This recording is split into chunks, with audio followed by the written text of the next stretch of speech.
virtual, so you don't have to come in person anywhere. So Wonderful. send you speaking app for that. So I'll send Thank you so make a much. note of that. You're welcome. That's for April. Okay, and then yeah, we'll get started here pretty soon, and then we'll get rocking and rolling. Go. Hello, everyone. Welcome back to another episode of Rapid Results with Andrew Weiss. We have the all-star of all-star guests today, Jason Allan Scott. And in case you don't know who this random Jason guy is, I'm going to tell you a little bit about him. Step into the world of entrepreneurial brilliance with Jason Allan Scott, where every podcast episode is a journey of insight and inspiration. With a track record of building and selling companies across 3 continents, Jason brings a wealth of experience to the mic, weaving tales of resilience and success.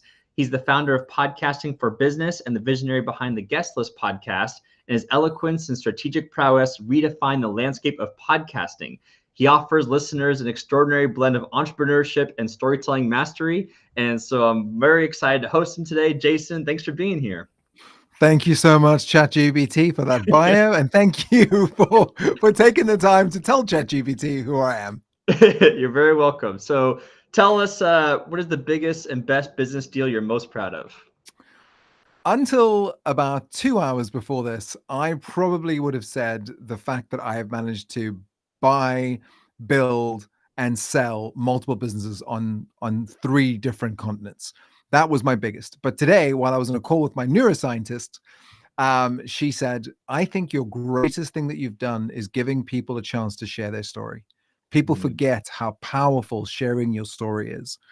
And I was like, oh, but I was on a stage with Lewis Howes. And she was like, no, helping people share their stories. And I was like, but I, helped build I worked with a gym company. We sold to Virgin Active, with Richard Branson. And she was like, no, the fact that you allow people and you show them how to story tell and story sell, which supports their business and supports their families and supports communities and small towns in a time where 1% of the world owns 99% of the world, that is your greatest achievement. So that's what I'm going to start saying. I love that. Did she coin that story sell phrase? Yeah. She's Dr. Rachel Taylor. She's a neuroscientist. And yeah, she's incredible. She's absolutely phenomenal. Oh, that is so cool. And I love, so for those who haven't heard, obviously Jason's worked with some of the biggest names out there, but at the end of the day, that's why I brought him on the podcast today, is he's here to serve. He wants to see you thrive, wants you to succeed. And that way everybody wins. And so when it comes to sharing your message and selling your story, everyone's like, okay, that's great, but how do I monetize it? And I'm sure a lot of people are curious about that. So what do most people get wrong when it comes to making money from podcasting as you're sharing your story? That's an excellent question. I was actually on a call, 2 calls before this one, with a gentleman out of Florida. And he was saying, I was trying to explain to people what you do, because I can't believe what you do is so amazing. And I was trying to explain that it's like a Trojan horse podcasting. And I was like, hold on. Firstly, yes. But secondly, no. So I think the first way to understand it is to think of podcasting the way I see it, which is podcasting for business. I don't podcast for hobby. I don't podcast for fun. And there's all great reasons to start a podcast, but it's not why I think you should start a podcast. I think you start a podcast for your business. And if you see a podcast as an email, it changes how you see a podcast. An email by itself has absolutely no purpose. It is not worth anything to anyone except for the maker of that software. So Google does really well off Gmail, but the rest of us pretty much make no money off Gmail. However, when you consider that it shares our service, our product, our offering, a connection, it builds a relationship, it creates an opportunity to get to know one another, it creates opportunity for longevity in friendship, then all of a sudden you go, wow, email is possibly the most powerful thing in the world. That's how I see podcasting.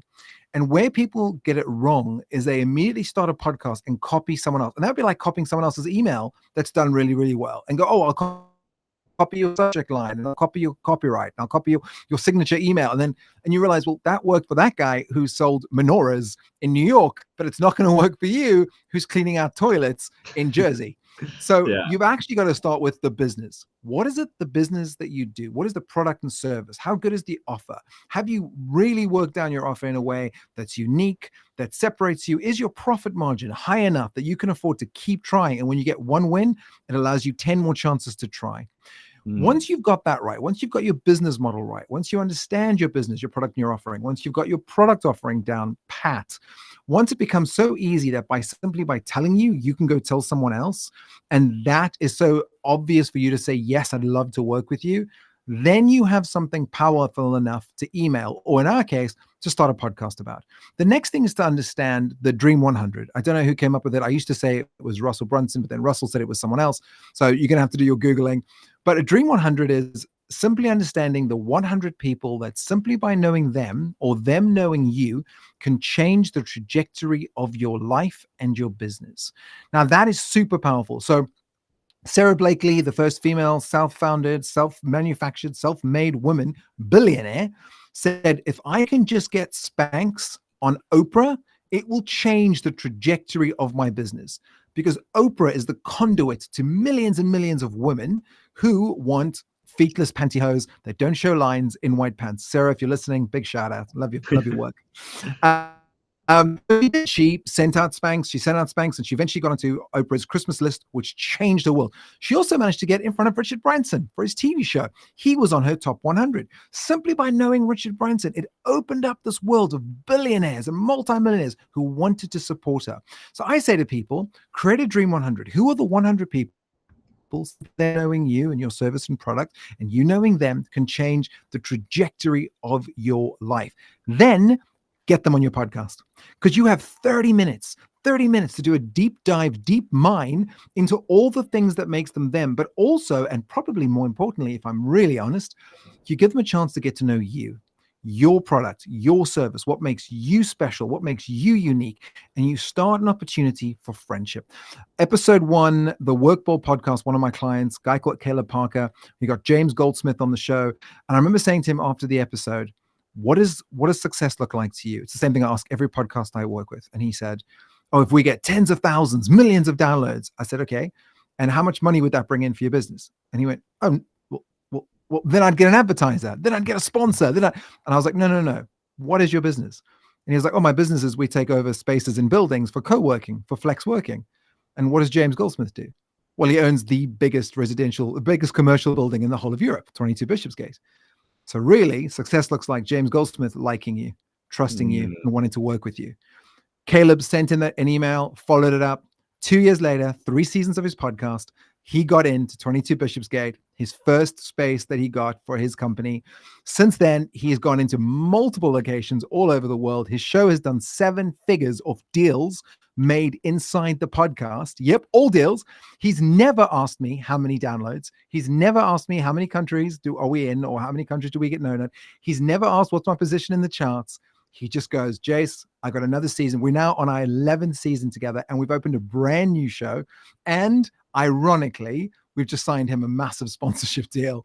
And he was like, I don't even care. He's like, thank you. He's like, I'm happy to take your money, but what I'm doing this for is the relationships. I can't get a cold email to a CEO of a Fortune 100 company.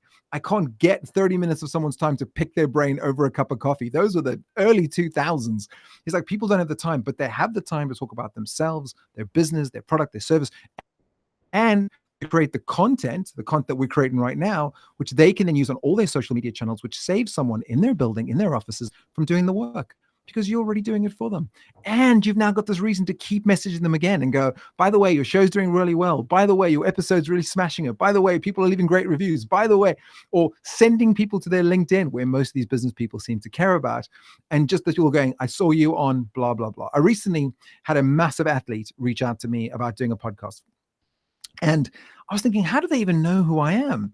And then I looked, and one of the people they follow is this incredible CFO.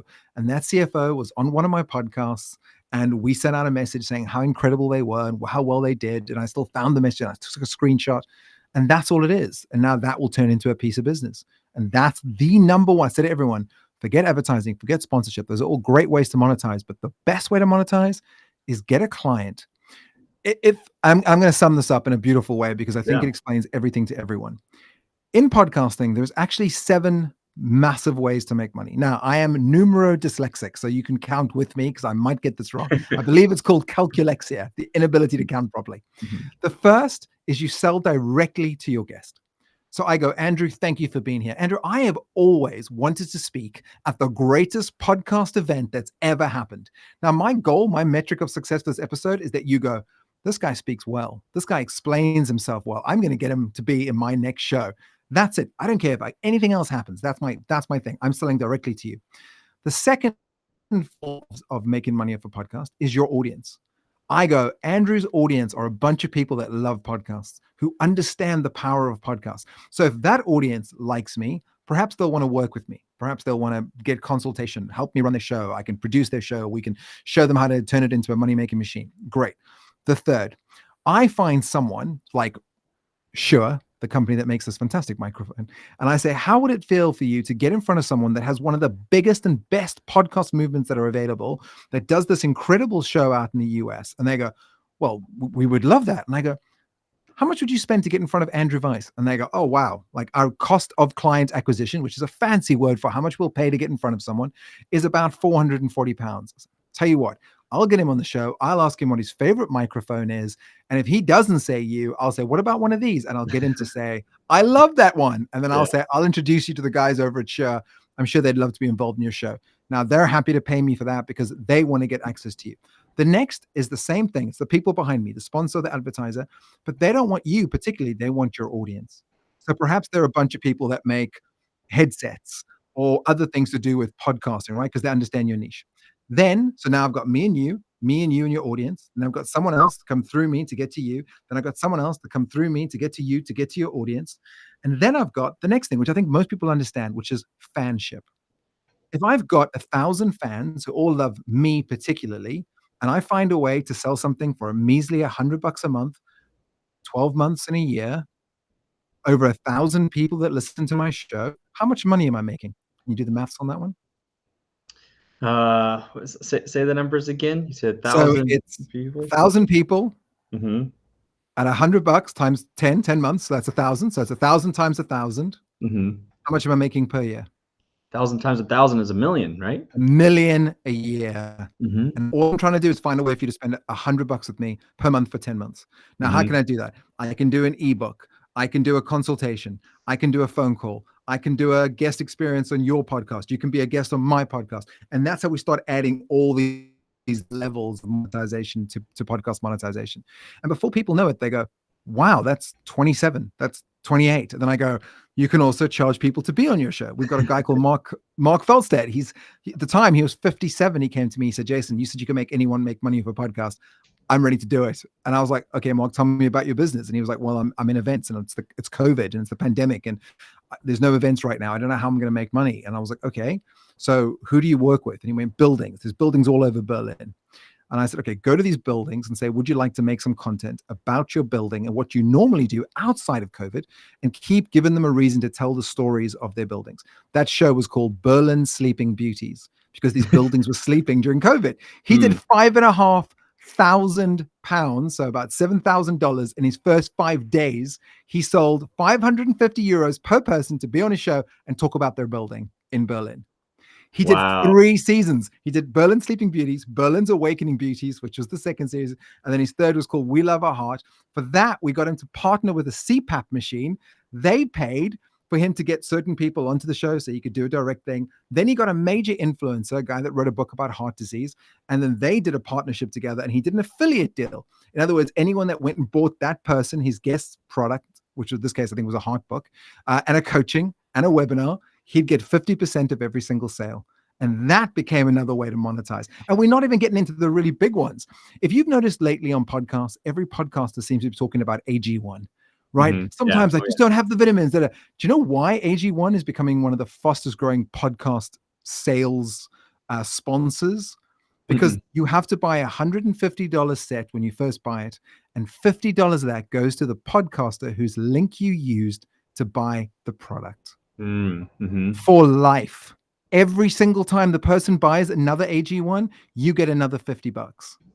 Now, let's consider someone like Joe Rogan, who pushes AG1, who has an audience of something like, let's call it 20 million. Let's say he gets 10% of that, that's 2 million. Let's say out of that, he gets 10%, that's 200,000. 200,000 people paying $50 a month to him is bringing in more money than Spotify. Yeah. And that's Seriously. an affiliate deal. Like we've got an Yeah. affiliate podcast called Mhm. Affiverse Affiliate Network. Like she just makes money on the guests coming on, selling a product and service, doing a great job over 30 minutes, and then going, the link is in the bio to find out how to get a deal from me. And then she gets 10% and the person gets 10%, or she gets 50% and the person gets 50%.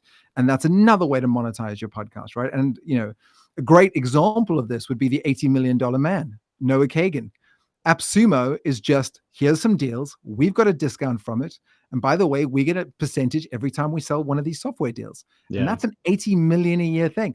You could do that with a podcast just by getting different founders on to talk about different software tools and then have the tools at discount with the newsletter. And that's another way to monetize. Like, I think we're constantly surprised by how many ways to monetize until you think, well, think about how many ways there are to start a business, how many different Mhm. products and services and niche and SKUs, how many different opportunities there are. I met a guy on a talk the other day for the New York Public Library, and he's made 3 million this year already. He's one man, and what he does is he's found a way to work out if there's any savings on shipping containers. So if you order 20,000 sneakers and 15,000 sneakers arrived, his AI will say you're missing 5,000 shoes, you deserve a discount of 10,000, and he takes 5,000 from that and gives you the other 5,000. That's his deal. I'll take 50% of any money that I save you. He's done 3 Wow. million in February. One guy with some AI software. So his business model is as unique as these multitude of podcasts. I once had a podcaster out of the US, out of Tennessee. And I said to him, what does success look like? And he was like, I am in love with drones. If I can just get a bunch of free drones, it'll be worth every single penny I spend on you. And I was like, done. This is what we're Yeah. going to do. We're going to do a podcast just about drones. Who Mhm. makes the best drones? How do you fly the best drones? What are their experience? But you're going to do it like a story, not like an video thing you'll see on YouTube. You're going to explain everything. You're going to add ASMR. You're going to be the drone came over the side. All of those tricks and treats. And he did. And he got a bunch of those drones and he got bored of some of them and he resold some of them. But he also got invited to these incredible events across the US for drone events. He ended up working with a company that does like pilots, where you learn to be a pilot of a drone. And that podcast was a massive success. So we're constantly finding, and I would call it another way to profit from a podcast, right? Let alone the friendships. Like I have a pseudo friendship with this incredible man called Dan Fleischman, who I was just blown away by. So I started a podcast just to get in front of him. I was like, I'll never, he spends 60 million a year on influencers. Like he does influence for like the Kardashians. I was like, I'm never going to meet him. There's no chance Yeah. in the world. But if I can get him on my podcast for 30 minutes, I think I can sell myself well enough that we can start exchanging messages and emails. And that's what we've been doing for now 3 years. Wow. Oh my gosh. Like, all right. Well, that wraps up today's podcast episode, everyone. That's Drops the mic. mic drop for sure. That was amazing and incredible. And Oh, thank you for thank you. telling all those examples and stories and going into everything. And if you're not inspired by this for 15 minutes, I'm excited for what else we have to talk about as well. So to dive deeper on some of these topics, I mean, that's why I also advocate when I tell people why they should start a podcast, is because we do get 100 messages a day of everyone wanting to say, oh, let's book a time. Oh, can I pick your brain? Like, oh, buy my product, buy my service. But if you're like, hey, come on my podcast, they're like, oh, okay, yeah, I guess I could do that kind of thing. But that method doesn't always work. So I know, Jason, you're the master marketing persuasive guy. What's an extra layer of messaging to get a higher chance of people saying yes? And maybe you could tell the Dan Fleischman story of, like, obviously I'm sure Dan Fleischman gets 100,000 podcast Easy. requests per per year. So what's an extra layer that we can get people to actually say yes, respond, read the email, and actually come on the show? There's so many things you can do. So the first thing you need to do is start what I call the awareness campaign. The awareness campaign is to retweet the person so they start seeing you popping up in their retweets. Now, again, someone like Dan, he's getting 3.5, 10.5, 16,500 retweets. He's not seeing my name. So I start commenting. Commenting is great because if you're the first couple of commenters, he'll see it. The next thing you want to do is to retweet with your own words above it. In other words, they can see that you are sharing their message to your audience in a way that seems organic. The next thing you do is every time they post on, and I would choose 3 mediums because otherwise it gets ridiculous. So I always choose LinkedIn if they're in business. I choose X because X seems to get a great response ratio. And I'll choose Instagram as my next one, or TikTok. But normally it's Instagram lately. I've noticed you get much better results than I get on TikTok. And I have a great TikTok story for all those people wondering about why they should start a podcast and not a TikTok channel. The next thing you want to do is you want to see what they've done that perhaps hasn't been that successful. I know that sounds really weird, but it's something that probably never, ever had. So for me, Dan was on a podcast which was sponsored by Microsoft. Like, it was this massive podcast, but it had 317, and I can double check on YouTube like what the views are now, but at the time it was 317 views. So I messaged him and I said, hey, Dan, and I've said this in a multitude of different ways over the years, but I said, hey, Dan, my name is Jason Scott. These are your last 3 tweets that I reposted to my 4,000 followers. Like, I've got such a small following. It's ridiculous. But I also put it in my newsletter, which went out to another 2,500. And I also did it. And I sort of explained 5 different things that I'd done to help expose him. I said, I can't help but notice you've done a podcast with these burger guys from Microsoft that was sponsored that only got 317 views. If you come on my show, I will guarantee we 10x that, because my audience can't wait to hear about you. I quote you. Here's an episode where I brought you up. Here's another episode where I brought your name up on someone else's show. And I have links. Like, I'm doing it right now on purpose, by the way. This is not an accident. So that Dan goes, oh my God, Jason's still promoting me. He's still out there. Right now, Aspire Tour is on. If you guys want to buy tickets, go to his show. I just recently did this with Noah Kagan. Every post, you go to my Twitter, I'm mentioning the $1 Million Weekend Challenge. I'm mentioning his book. I'm retweeting him. And guess what? Suddenly I'm in his Slack channel. And I sent him a message saying, I just watched CNBC. I heard you're having a baby. Congratulations. I still love you on my podcast. And he wrote back, Mazel tov. Thanks, man, for noticing. Yes, I'm having a baby. So that's all I'm doing. I'm doing it like I was back in school. I was lucky enough to go through the starter school for Y Combinator, which is like the Hogwarts for startups. Yeah. And one of the things that they keep telling you is do things that don't scale. What is the thing that you can do that no one else is doing because it takes too much effort? It's too hard. When I was in events, I used to have a venue in London, number 1 Leicester Square, the Penthouse. I used to go to charity stores and get dolls, like Barbie dolls and Ken dolls. I would tear off the arm and a leg and I would send it to different film companies saying, I will give an arm and a leg for 15 minutes of your time. When I finally got a meeting with Marvel Studios for Iron Man, they were like, no one did this. No one sent us mail. Who sends mail these days? Yeah. When I got Warner Brothers and I did Batman, they were like, you were the most imaginative, so we thought, why not give you a chance? Like, I did Batman 1 and I did the second one we did like a whole death theme because Heath Ledger passed away. So like, think about that. Like, what can you put in that email that will, 1, get their attention, 2, show that you're already supporting them, 3, that you can promise to provide something that is bigger than something that they've done, which was less than active. Now you want to add value, right? So you've now proved that you care, you've proved what you can do, and you want to add value. So immediately, because the more wealthy they are, the more they have at their disposal, the less important you are. Like you said, Dan's getting millions of messages. So in this case, I say, by the way, by being on my show, I'm going to cut up into 10 pieces of content, which we will give you and your team to use on all your channels. Most podcasters aren't offering that. I'm also going to give you a bunch of links to where the show will be found. I'm also going to include a newsletter. If you want me to add anything that you're doing right now, I know you have, and you want to give a piece of information. I know you have the Aspire Tour coming up. I know you have the Women's Elevator Night. It just shows you care. And then lastly, something I learned from Hot Ones, which is one of the greatest YouTube channels in the world, if you haven't seen it, is allow them to promote something at the end of your show. Mm-hmm. If you come on my show, I would love you to promote your tour. I'd love you to promote whatever. I'm going to message you back, by the way, in 7 days if I don't hear from you, because I know how busy you are. Now, this means that when you write back in 7 days, you're going in the subject line, just like I promised Jason Scott here. And you're like, hey, I promised you 7 days. Now you're showing what's called congruence. This is very rare in the world today. Everyone's good to ask once. No one comes back.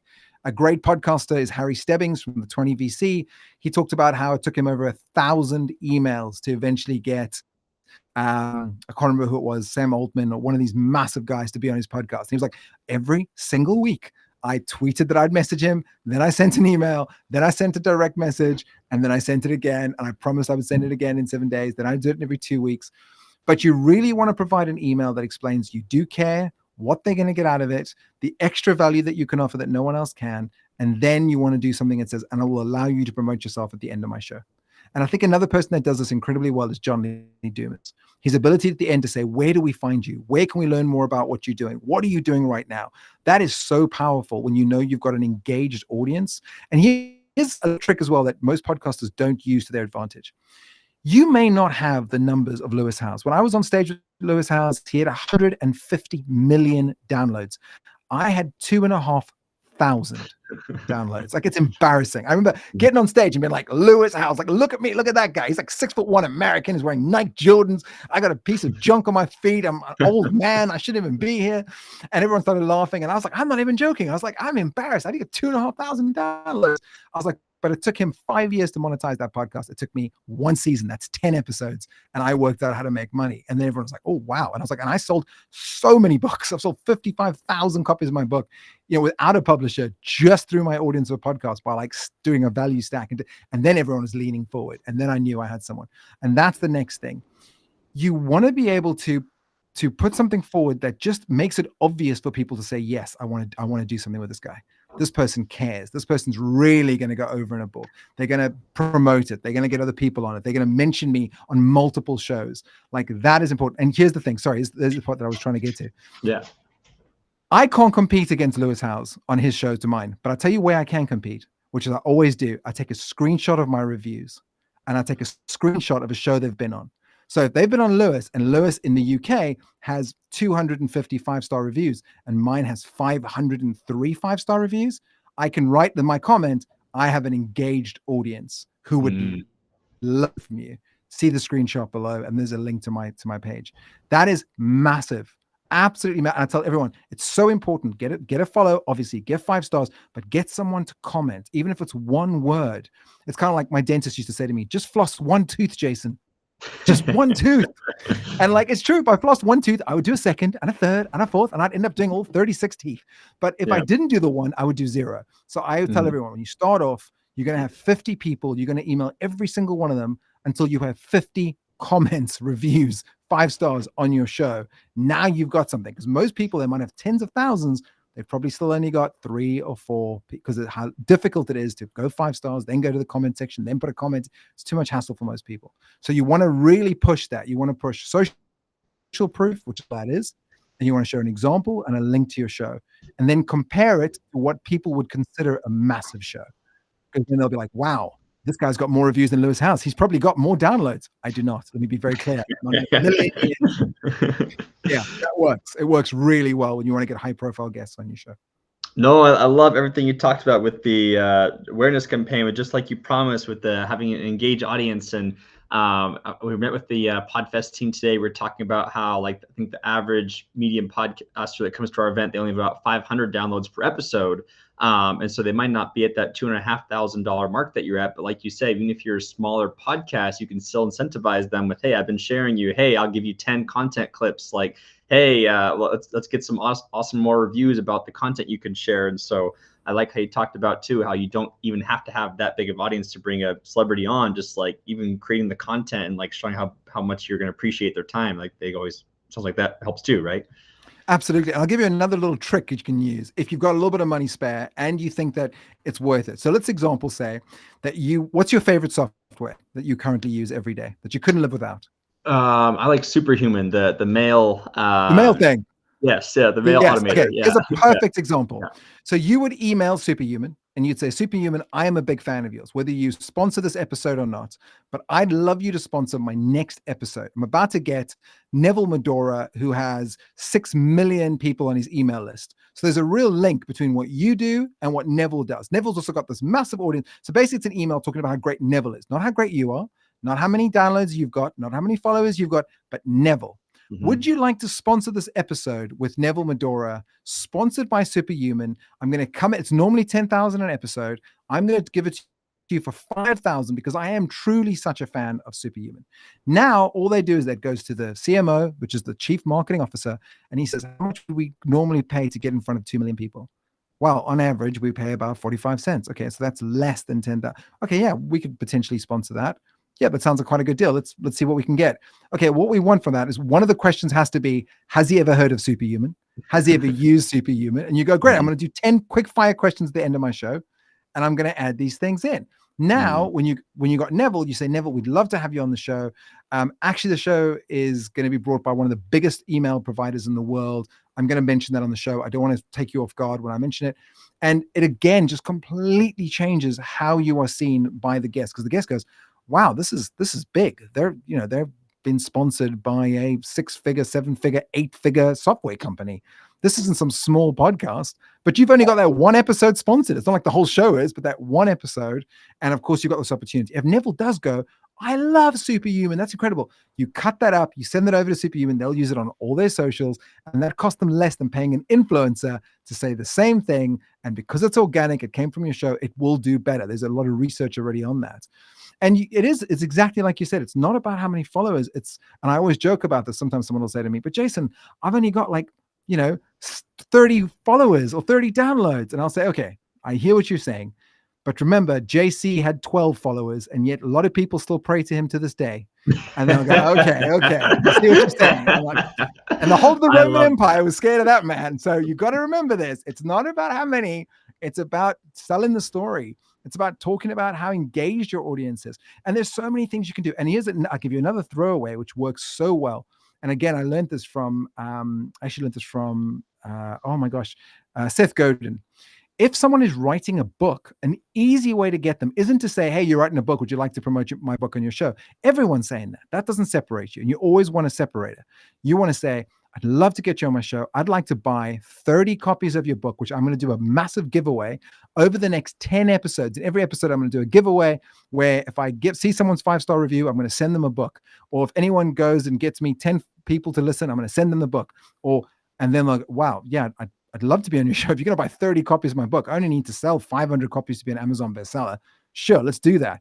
And that's how you can start building it up. And then you do have 30 copies, and you can do a bunch of things with that. You can sign them. You can use them for competitions. You can add a value stack where you've got 10 different writers, 10 different books. There's a whole bunch of things there and I talked about this a lot. There's 21 ways to promote your podcast, because discoverability is still one of the biggest problems we have in podcasting.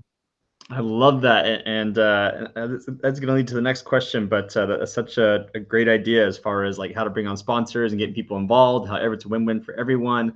And of course, the win for Noah is this, he gets to be on a podcast, content is produced for him. And then obviously the win for Superhuman is the fact that they get their branding in front of Noah kind of thing.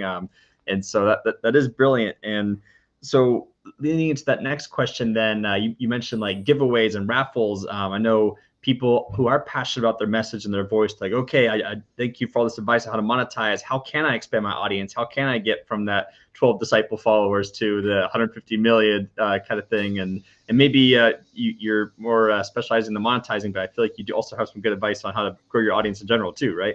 Absolutely. Yes, definitely. There's so many things involved here. The first mistake I think people make, and I want to talk about mistakes first, and then I can talk about best practices. I think it's easier because we're negative bias humans, right? We're always looking for like, what's the worst thing? And then what's the best thing? So the first thing is to understand that most people record a podcast, much like we're doing now, and then we cut out the pieces and then we put that out. And that's great. But what if your guest wasn't as good as I am at giving you these massive chunks of information you can just cut out into perfect value bombs? I don't call them value bombs, but they can be called magic moments. They can be called vox pops, which is what we call them in the industry. A vox is Latin for voice. A pop is something that pops out. So this vocal pop that you go, oh my God, I'm going to remember that for the rest of my life, right? A classic one for neuroscientists is wired together, stays together. And you're like, oh, I'll always remember that. That's easy. It rhymes, alliteration, blah, blah, blah. So the first thing I would say to people is you want to get that right at the beginning. So you did a beautiful thing before we started the show. You said, Jason, I want to get from you monetization. Like, I really want you to be able to, because that's what my audience really needs. So immediately when we started, I'm coming out the gate with monetization. So, if the rest of the show is terrible, you still have the greatest piece of this content, right? I mean, Forbes magazine did 2 articles on me. I never gave them as much as I've just given you. And it's because you primed me right from the start. This is what my audience needs. If you watch a Steve Bartlett Diary of a CEO podcast, right at the beginning is all the greatest parts of the show. A lot of that is done up front. He already knows he needs to get these pieces out. So it starts with that, and then they re-record, restart, but he's got the guaranteed moments. The next thing you can do is what's called podcasting in retrograde. What does that mean? It means instead of doing this, which is an organic conversation between 2 people who know their stuff, you stop, look on things like Ask the Audience, Google, ChatGPT, Helpern, etc. What are the biggest questions around this topic? And you get the guest to talk directly to camera and answer those questions, because now you can make small snippets that have a full story arc. In other words, a beginning, a middle, and end, a hook, story, and an offer on that exact subject. So when you put that piece of content out and the internet does its thing, which by the way is still text-based as a software. It finds the show notes and it answers a question. One of the biggest mistakes I find when people are saying, how do I grow my audience? Is I go, you're treating your podcast like it's a book. When you pick up a book, it doesn't make a difference what the titles of the chapters are. I've bought the book. I have to read the chapter. But if I'm following a podcast, I don't have to listen to every episode. I can dip in and dip out. So every episode needs to answer a pain point. So it has to be a question that only by listening do I get it solved. Now, let me give you a piece of science. If you ask a waiter or waitress about a table that is currently open, in other words, a table that is still ordering, the waiter or waitress, this has been researched, so please do your due diligence, will say to you, that table 13, they've got 2 beers, 3 chips, 4 burgers, and they're about to order a chocolate sundae. I'm just going to go over there right now and get the bill. Right. The moment those people leave the table, you ask the same waitress, what was at table 13? They'll say, I don't remember. I've got a brand new table coming in. This is called open loop, right? It's the ability for the brain to go, there's a problem that needs to be solved. I'm just going to keep this open until this problem is solved. So the question of the start of the title of your podcast has to open a loop in the brain that only by listening can they, in fact, get it solved so that they can stop worrying about it. It gets out of their head. So I say to people, remember that with your title. They'll make a massive difference, whether you do that as a title of a piece of clip content, in other words, not repurposed, but purposeful content creation, or if it's the actual episode itself, getting the major parts out first. If you've got an expert on how to use a wheelchair, get them to talk about that before you even begin the origin story. The next is to understand story. Every single story is exactly the same. There are only 7 stories in the world. And that's something called a hero's journey. A perfect example, easy way to remember this is Spider-Man. Spider-Man starts in a school. He's beaten up. This is always our hero's journey. It always starts where they're in a bad place. We ask an entrepreneur, Sam Altman, what was it like? You were one of the first gay people in a very difficult state in America where it was really looked down on. You were also someone that was obsessed with entrepreneurship and technology. That must have made you quite hard. Yeah, I didn't have any friends. Great place to start. The next thing that happens is some sort of extrinsic, in plain speak, something from the world that came upon you that changed. In Peter Parker's case, Spider-Man, he gets bitten by a spider. What a surprise. Then you have intrinsic problems. In other words, some voice in your head that says, I'm not good enough. In Peter Parker's case, he goes, I'm just a kid. I get beaten up at school. I don't know what's going on. And then he does something, right? He has some sort of action that follows that up. In his case, he goes out, he stops a mugger, he feels amazing. But then something bad happens again, right? In this case, his uncle dies. His uncle's lying on the floor. He's holding his uncle. His uncle looks up and says, great power comes great responsibility, Peter. And then he dies. And now it changes his world. When you are interviewing your guest, you have to follow the same story structure. As a founder, Andrew, what brought you, in fact, let's not start there. Why didn't you start this when you were much younger? Tell me about the difficulty you faced. And then you begin with some sort of normally intrinsic. I didn't know that there was a problem. I didn't know my audience. I didn't know what then I go, great. What stopped you around the world? Was it a funding problem? Didn't you have the money to start? Was it a people problem?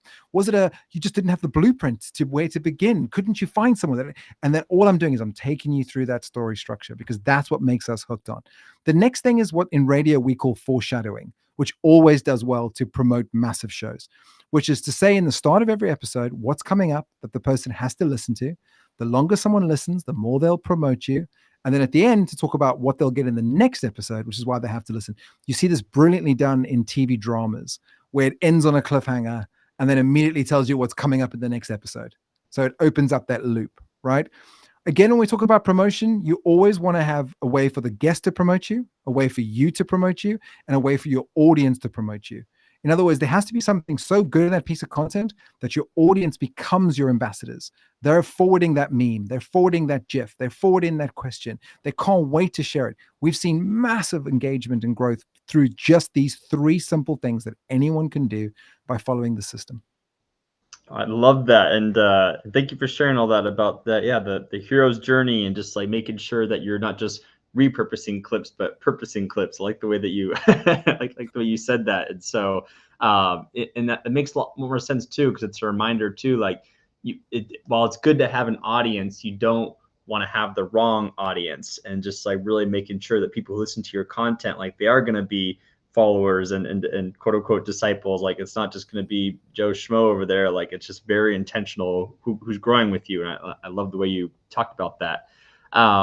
And so a few more questions here, and we're going to shift gears a little bit. Obviously, you've worked with some of the top entrepreneurs in the world, businessmen, and you had all the success. And we just got done talking about hero's journey.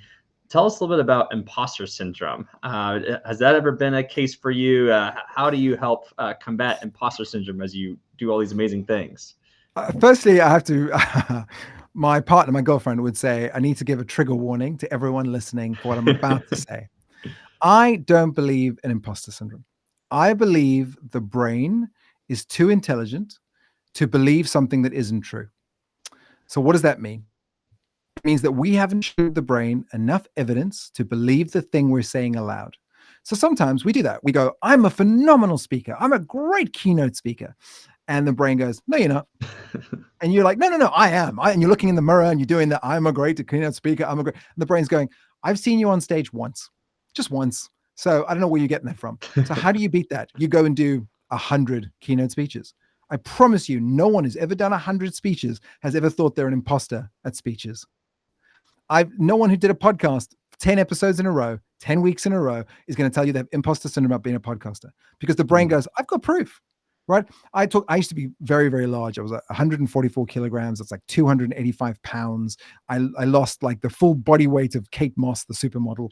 And I don't have imposter syndrome about losing weight because I've got all this proof. I can pull up photographs. I can show myself. I don't have imposter syndrome about making money as a podcast. I've done it not only in one show, but in 3 different shows. I've sold 2 podcast channels. I've won top 100 most profitable businesses in the UK. I've gone to, so like the idea of telling my brain that I'm an imposter is impossible because I've got all the evidence. The mistake we make is mislabeling. Sometimes we're an expert and sometimes we're a beginner. And sometimes we pretend to be the expert when we're the beginner. And our brain says, but you're not an expert, you're a beginner. And we call that imposter syndrome. And the truth is to acknowledge that I started a show called Not Another Crypto Show, which I ended up selling. And it was about crypto and I knew nothing. And I didn't come on going, I'm a crypto expert. My name is Jason Scott and I'm going to talk to, I came on, I went, I know absolutely nothing about crypto and you're going to learn with me. I'm going to ask all the stupid questions you wish you could ask, but you're just too embarrassed. I'm going to ask explanations. I'm going to ask the hows, the whys, the whos. And when I started, I didn't have imposter syndrome because I wasn't pretending to be an expert. I was pretending to be a white belt who was learning the process. And I was recently talking about finance. I started a show called the Make Money Podcast.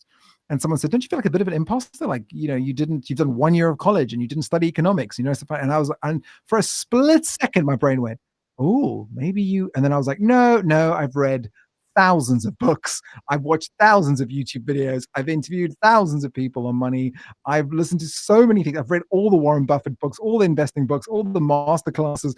I am absolutely an expert. And here's the other thing to remind yourself.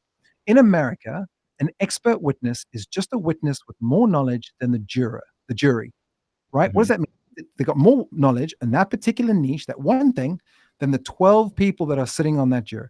Okay, so then remind yourself of that if sometimes you're going, I don't know if I'm good enough to be in this room. I definitely had that with Lewis Howes.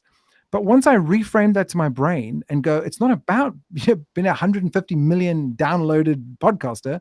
It's about a podcaster who's made money. Well, you've made money. You have proof. You've got all this proof. All of a sudden it was gone because the brain just needs proof. It needs evidence. It won't believe you if you just sit in a mirror and say fake things to yourself. It's just not real. And the world isn't such a way that it will reward things that are fake.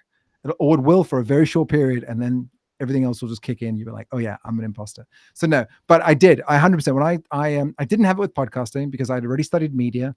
I'd studied production. I'd worked in radio. I'd worked for 3 different stations. I had done graveyard shift from 2 a.m. to 6 a.m. So when I started podcasting, I had no imposter syndrome. That said, when I started in events, I'd never even organized my own birthday party. I had done nothing. And I remember that very first day walking into an M&A firm, because we used to buy bars and clubs and then turn them around for something called Come Stay and Play. And I remember walking there. Actually, I've had it twice. I had it recently in Vegas. And I remember saying to myself, stop. You're not saying you're an event planner. You're saying you're going to learn to become an event planner. Just be honest with it. You've never done this, but you're joining a company. I recently spoke for the Medicarians event at the MGM in Vegas. And I was walking on the road. It's a long road from my hotel to the MGM. And I suddenly had this thought in my head. I'm not American. I don't know what a Medicarian is.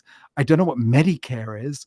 I'm speaking at this wealth conference for 70-year-olds about like where they should put their money or how they should invest. I don't have, I'm not an FCSA. I'm not fiduciary. And my brain was just spiraling. And I got to the front door. I was about to walk into the MGM and I stopped myself and I went, you're not talking about any of those things. You're talking about how for you, business has always made you money. You didn't invest in stock. You didn't invest in real estate. You didn't invest in all these things that all the other experts on the panel are going to be talking about. You are just talking about how 85% of your wealth portfolio is business. And this is how you've made money. You've got proof of that. And my imposter syndrome was gone and I stepped on stage and I was okay. I love that. It's just imposter syndrome just usually means you haven't done something enough. And Right. yeah, this last podcast I hosted before this too, that's one of the things she mentions. She's like, it's unfortunate in school that they teach you, oh, if you just learn this proper thing and then memorize it, then you can do well in a test. That's how you succeed in life. But in reality, you don't learn by learning, you learn by doing. and so it's like that's a little life hack that people need to understand, is that you can't learn your way out of things. You got to do it too. Got to do. Yeah. And be able to go about that. And so speaking of doing and being around certain people, I want to ask about team building and mentorship and stuff like that. So tell us more about, as you've grown and scaled these companies, what's your philosophy around creating the right team around you? Do you always need a team? Like, when do you not need a team, not need a team? I'd love to get your thoughts on that. It's interesting because this would be a case where I could imposter my butt off and be like, well, it's not true. One, I have never made more than, I think it's 2 million ever. So I've always said, like, I'm not your scaling guy. I can point people out. I'm very good at 0 to 1, 0 to 1.5. I think the most I've ever done is 2.7. I think at one stage. Still pretty good. Yeah. It's pretty good, especially the way I do it. Right. Yeah. Because I have a mantra. The mantra used to be, I'm probably going to have to change this. And I was recently reminded of this 2 days ago by Caleb Parker. Caleb, if you're watching, thank you. Never be a boss, never have a boss. So because of that, I have a ceiling. As soon as I get to a point where I have to be the boss and I have to start sort of telling people what to do, I don't want to do it. Every part of my brain goes, you're done. You're finished. You know this track, but from here, when it's no longer about getting clients and it's actually about getting staff, you're going to fail. You are going to lose everything. This is not worth it. And then I get scared and I sell the business. That's why I've had so many sales. It is definitely from insecurity. It is definitely from fear. I'm not selling out of because I feel like it's the best thing to do. I'm literally like, this is where my expertise stops. I need to hand it over. Yeah. But I'll tell you where I'm very good. I'm good at what I call deal flow. I think with the average person, especially investor, if you ask them what deal flow is, they'll say, well, the number of deals that are coming through that you can look through, that you can work out what's good. I'm the opposite. I say deal flow is delegate. Find some great people that you can give a little bit of skin in the game. You can say, hey, we're doing this together. We're partners on this. So if it's helping someone make money out of a podcast, I'll go, your job is just to create incredible content for this person. Create great SEO, create great meta tags, great thumbnails, great titles. Like, and the more people that listen, the better we're going to do this together. And then you will always have a job. You'll have a job for life if you help me with this. And by the way, I'm not going to be a boss. I'm just going to check in every now and then and make sure we're on the same page, that I'm supporting you and you're supporting me. Great, that's done. So that's D for delegate. The next is E for eliminate. What can I take out of the equation? What's really not that important, right? What's the 20% that brings me 80% of my gains? Well, for me, that's people who have businesses, preferably people who have an advertising budget or a marketing budget that's about 50% of the money that they've raised, because I can make them more money. And so I'm like, cool. So that's the next thing. I'll get rid of every single person that's a hobbyist, that doesn't have much money to start, that doesn't know where to begin. Until recently, we helped with a little bit of a course. But before that, we didn't have a course. If you didn't work with me directly, we couldn't work. But that also meant I could only take on 50 clients a year. Not one single one more, not one single. So I eliminate. The next is automate. How much of my work can I automate? How can I put in Zapier? Can I have emails that go out? Can I have flows? Can I have looms? Can I have things that I can just go copy, paste, go, copy, paste, go? Or here's the Trello board, the answer's there. Here's the Notion board, the answer's there. How much of that can I automate myself? And the last is L, liberate. Pull yourself completely out of your business. You shouldn't have to be there. You should be able to pop in, speak to the promo team. What are we doing on the newsletter? What's going on in Reddit? What's happening with Steemit? Who's working Quora this week? Who's got something going on Pinterest? This person's got a Pinterest. And you give it to them. And I learned this from the incredible Sarah Blakely. She said, when people came to me with a problem, I'd say, how would you fix this if I wasn't here? That's liberating yourself completely out. So because of that, I probably, and my girlfriend will disagree with me massively, but I probably work about an hour a day. The rest I don't, because everyone knows what they're doing. I do a little bit of a check-in. I might send a WhatsApp, hey, what's happening with this client? Or I'll send a message to the client saying, are you happy? Is there anything you want to talk about? And they normally get about 4 calls or 8 calls during a season. But if they're not using it, they don't need it. If they feel they're on par, I just step out and I step away. So I think for me, hiring people that I think are going to be learners is number one. Number two is executors. And number three, have the mindset to realize that they are going to suck at the start, because everyone sucks at the start. If they can embrace the suckage and keep trying, as Rocky says, keep moving forward, no matter how hard you hit, then I will have an incredible team. And I've had the same team for over 5 years that I've worked with in various different things. And I just go, you can learn. And they go, oh, but we've never done this. You can learn. We can work it out. We can read. Is anybody in the history of the world stupider than us work this out? Yes. Then we can work it out.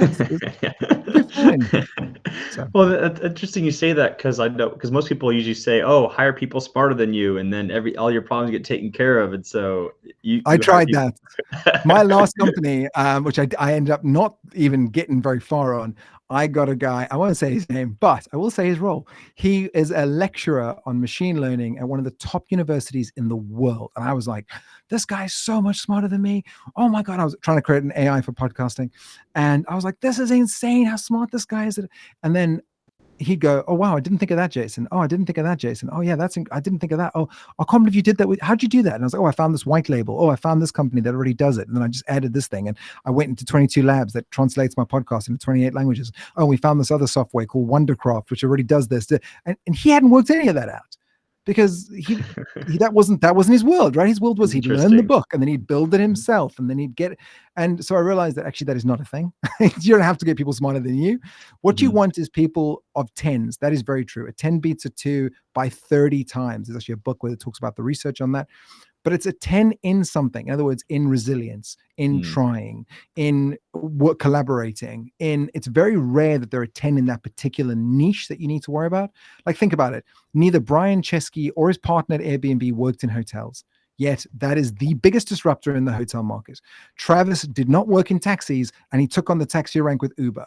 We've seen this again and again and again and again. And it's because there are 10 at resilience, at collaboration, at content creation, something that gives them an edge, but it's very rarely niche expertise. So yes, you should hire great people, but they don't have to be smarter than you at anything, except maybe that they try harder or they're hungrier. It's another thing people don't look at. Hunger.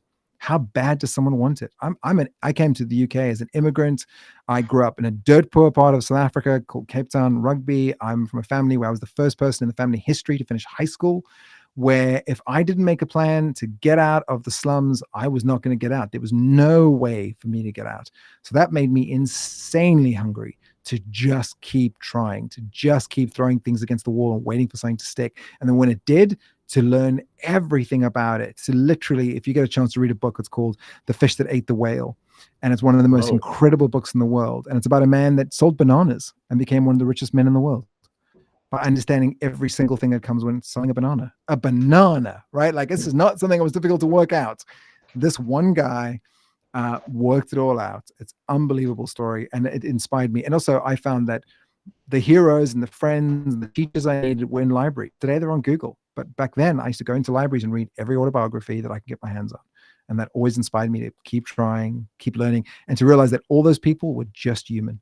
They were great at one thing, but they were probably terrible at almost everything else. Yeah, what's some of the other autobiographies that you recommend? Oh, there's some great ones. Right now, Bill Jacobs, How to Make a Few Billion. Oh, I saw that book recently. I got to check that out. Incredible. Yes. It's a good book. Okay, good. Yeah. My mentor, the guy that taught me everything, I sold him a beauty pageant, a personality pageant. It was about personality. It wasn't about beauty. But he had a magazine company. His book's called How to Get Rich by Felix Dennis. He is incredible. He's probably Wait, your mentor was Felix Dennis? Yeah. Oh my gosh, that's so cool. It's insane. Absolutely insane. I didn't get much time with him before he retired. And then we did 2 events at this venue that I would end up working for, which is called Bloomsbury Ballroom, where he did poetry events. But he is phenomenal. His book is one of the best books I've ever read.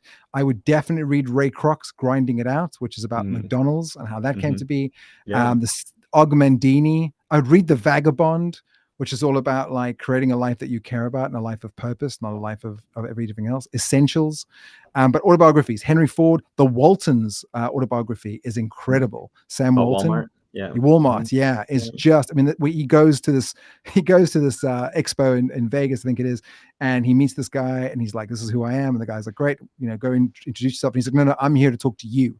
Like, I need to work out how to do my business." And he like shows this guy his books. This guy's a financial genius, and the guy looks at him and looks at the books and goes, "Is this for real?" And he goes, "Yeah, this is my books. Like, help me. What can I do?" And the guy goes, "Close your book, put it in your bag, and get the hell out of here, and never show anyone again, because you are smarter than every single person in this room, including me. I've never seen so much profit in my entire life come out of a business. Whatever you're doing it right." But I remember thinking to myself, reading that, that's how humble that man was, that he was willing to show people his books, like that every business owner holds so close to your heart, and goes, "Help me out. I think I'm not doing it as good." And this guy's like, "This is genius. You are insane." So those books are incredible. And I'll tell you a fantastic podcast, which will excite you to go read some great autobiographies, is the Founders Podcast. Mm-hmm. I love that. And I also want another book to the mix, book called Grit, and it's not the Angela Duckworth one, even though I love that one too. But there's another book called Grit, and he talks about the story of a guy who kind of I don't know how similar it is to you, but he was like from the Middle East. He had to fight every day just for a loaf of bread, just to bring back to his family. And then he got lucky, like that an American shipped him back to UCLA, where he flew to America with no English skills, and he had to beat this random guy at wrestling just to get a scholarship to UCLA. And it's just like ends up owning a mansion on the beach and in Malibu. And so like it's a really good book too. I will like definitely look that up. I will 100%. Yeah, definitely. Yes, I definitely appreciated that. Yeah, and I obviously I love how we could talk for hours. I want to be respectful of time here, so I'll try and prioritize the next few questions here. One of the things I'm curious about is when you talked about resilience. I know that that's also maybe it's a philosophical question of like, when do you know to quit, kind of thing. Oh, I'm good at that. I'm very good at that. Yes. So there's a Felix had a saying, which I quote all the time, which is, try again and quit. There's no reason to be a fool about it. Okay. And I always say that to people. They're like, "No, you've got to keep trying." I'm like, "No, you don't." I was like, "No, you don't." Warren Buffett talks about this guy he went to university with. If you don't know who Warren Buffett is, for the listeners and people watching this wonderful live stream, he's one of the greatest investors of all time. Probably will go down in history as one of the greatest investors of our time. Warren had a friend in university who was, according to Warren, smarter than he was in every single way that counts. He went into steelworks. Warren went into investing. He worked twice as hard as Warren. He worked twice as many hours, but Warren became far, far wealthier. Why was that? Was it because he didn't work as hard? No, he worked twice as hard. Was it because he was less smart? No, he was twice as smart. So Warren says it was about the boat he was in. Warren chose a better boat, right? Both of them were rowing in a boat. Warren's boat was just better. Choosing a market and a business with the right people in a growing market is always going to do better than something that isn't. You can go now and try and sell fax machines, and I'll go sell AI. I will do better, even though you are probably better at selling fax machines or know more about fax machines, a market. So I tell everyone, you want to, number one, choose a business that is the perfect business. And there is such a thing as perfect business. And I think, again, we get told so many fake narratives, like there is no such thing, just try anything. No. There's literally a formula for the perfect business. Is it unique? Is there something about it that separates it from all other businesses in the space? And it could be as simple as it's faster. Which are these are the normal ones. It's faster, it's cheaper, it's more convenient. Those are the three things that most people have as unique. Then you have things like brand, right? Coca-Cola is none of those things, but they have this brand. So that's their unique. The next thing is expensive. You want to be able to pay a cent or a penny, and you want to be able to sell it for $1. Right? That ability to have that large profit margin will allow you to do more while your competitors can't, because they just can't afford it. Having that big profit margin will also allow you to stay in the game longer, which will give you more chances to get it wrong, and you will get it wrong, but then you'll stay and you will learn after thousands of tries and you'll get it right. So unique, expensive, sticky. Imagine as a business owner, if you sold to one person and they always bought for life and you never had to go back and resell them, right? You would be so wealthy, it'd be ridiculous because of the law of compounding. So is it sticky enough that if I buy once, it's so good, I keep buying? I don't need you to come back and resell it to me. I've bought Apple products for, I think, the last 13 years. They've never sold to me. I've never had an Apple person come to my house and explain why Apple is good. I certain watches I have. I bought the same watch 5 times. It's ridiculous. It doesn't make any sense. Like, why am I buying these? I only have one arm. I can only tell time once, right? But they have sold such a good product that I keep going back and I made money on them. So I keep doing it. So unique, expensive. So the next thing is sticky.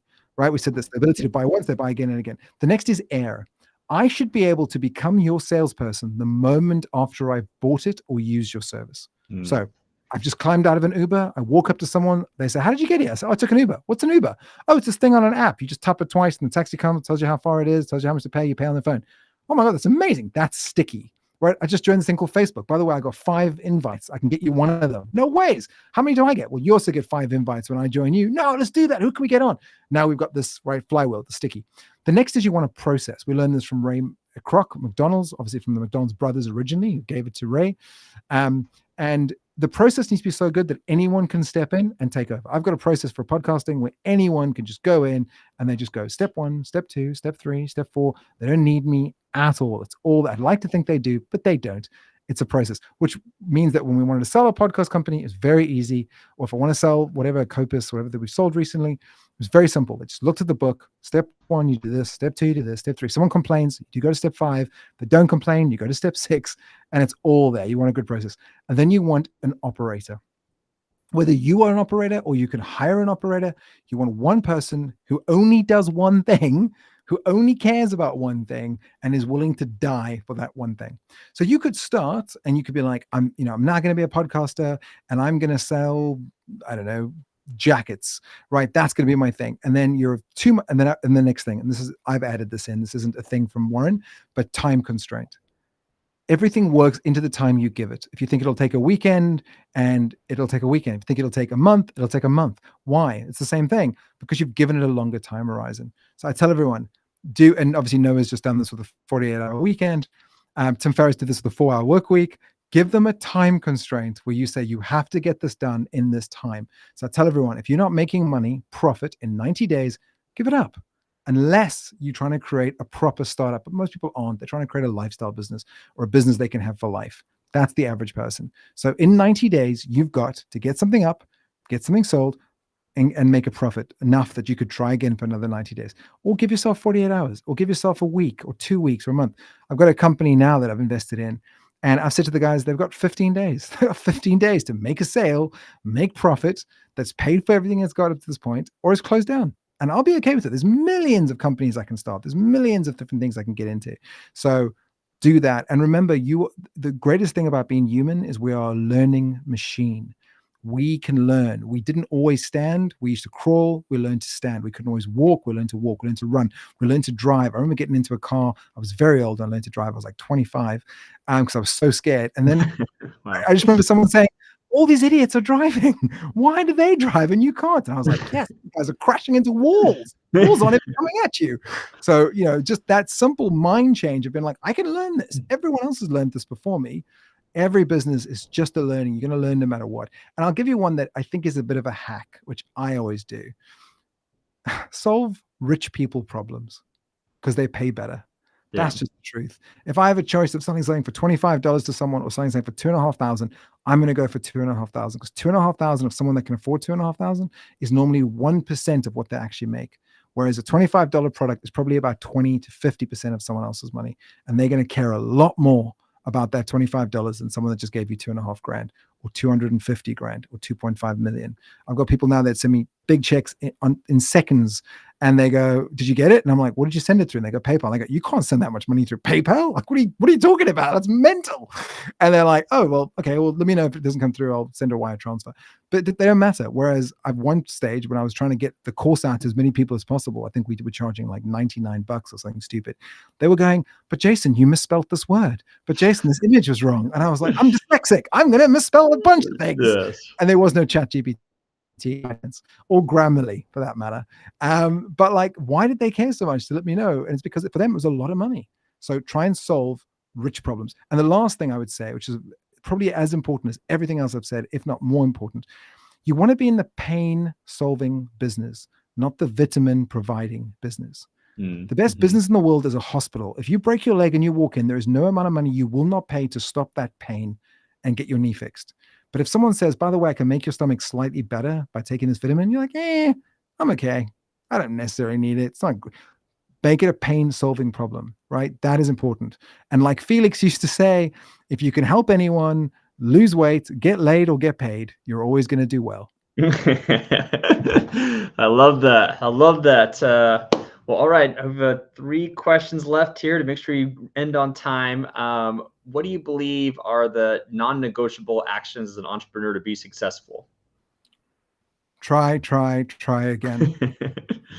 Fair enough. Yeah. And I'll tell you what else I would say. It's from Abraham Lincoln, which was one of the hardest lessons I had to learn.